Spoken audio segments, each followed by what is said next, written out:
Hey, it's Eric Paulson, and thanks for joining for another weekly video conversation where I take questions from you. Started off this week with a great Congress on Your Corner event, meeting with constituents in Bloomington, getting good advice and thoughts. Also met with some University of St. Thomas students that came to Washington, D.C., and also had a great hearing in the Joint Economic Committee on our country's fiscal issues, particularly surrounding the national debt. We're going to jump into our questions, though. I got an email from David in Maple Grove who wrote in with his thoughts on a bill that just passed in the House this week. He says, "Dear Representative Paulson, as a supporter of Easter seals, I'm concerned about how disadvantaged and harder to serve populations of Americans would access employment and job training services.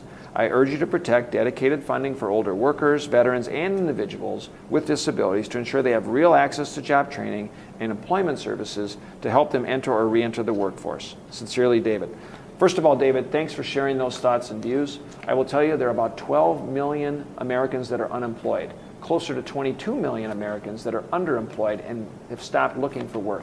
And yet at the same time, there are about 3.6 million jobs that go unfilled because employers can't find employees with the necessary skills to fill those positions. In addition, there's about $18 billion each and every year that are spent on job training services, but often workers don't see the benefits of those services trickle down to them.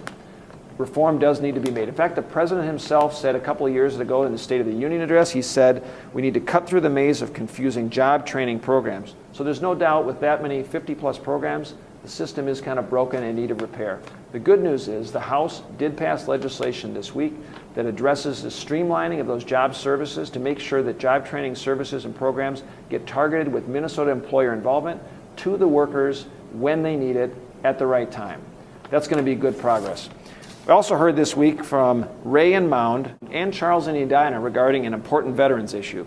Recently, the Department of Defense created a new military recognition. It's called the Distinguished Warfare Medal. It would honor those soldiers and service members who are part of cyber warfare or drone operations. The problem is that the proposal is to have that medal, that new medal, rank higher than those medals that are part of combat operations, like the Purple Heart or the Bronze Star. I heard similar concerns by the VFW leaders from Minnesota who came to meet with me in Washington recently as well. I've signed on to legislation and co-sponsoring to making sure that this new medal is going to have a lower place in terms of proper order and placement below combat medal recognition. Also want to mention that the Department of Defense, because of this legislation, is now reevaluating and reviewing its earlier decision. I want to thank all of those veterans and service members who have served our country in different theaters around the world, as well as their families, for your service.